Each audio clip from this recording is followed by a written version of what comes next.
Hi! Within this lecture, we're going to analyze the scan results that we have started in the previous lecture.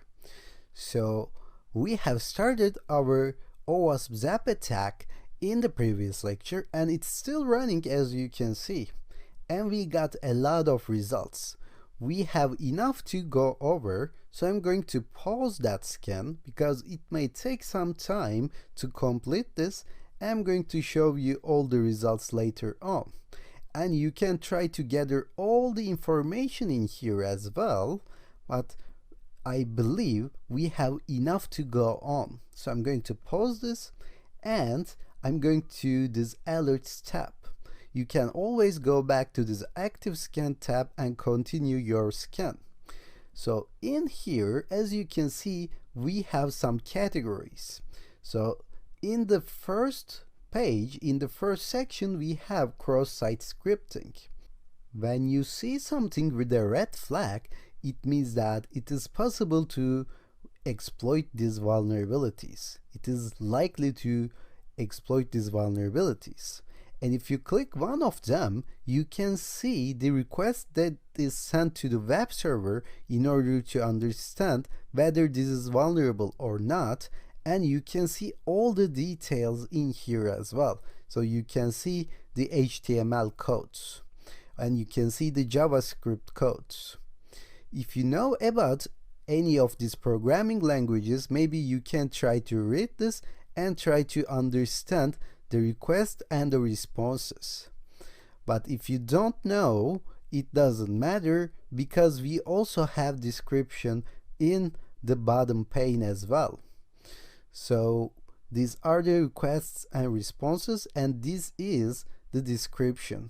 So in here we have a general description of XSS, and also you get to see more options if you right click any of the results in here and you can say open URL in browser, and it will open the browser in a new tab and you can see the request that is sent to the web server.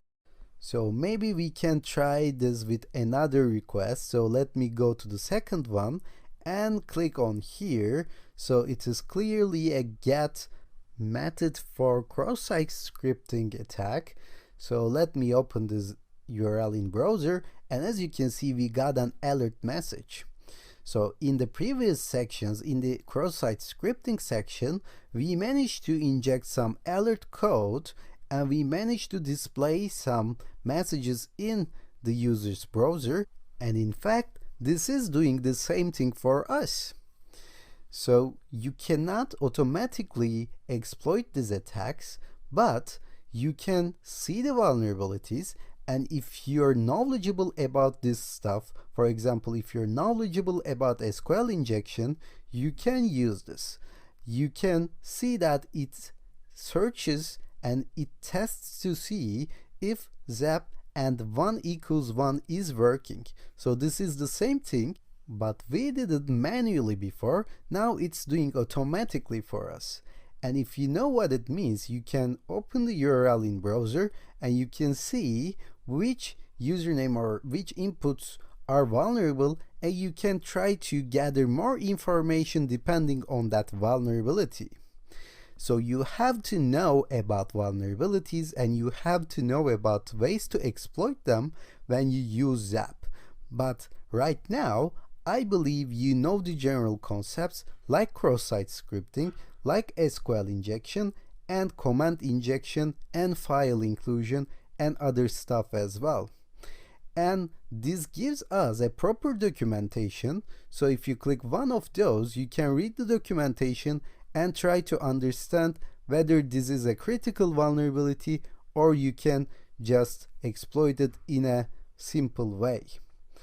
So again, red flags are the critical ones, yellow flags are the less important ones, but I suggest you to go over every result and try to understand the descriptions and try to match the things that we have learned in the previous sections. So if you manage to come to this point, we are almost at the end of the ethical hacking section, and within the next section we're going to see different certifications that we can get for our career, and then we will move on to Python section.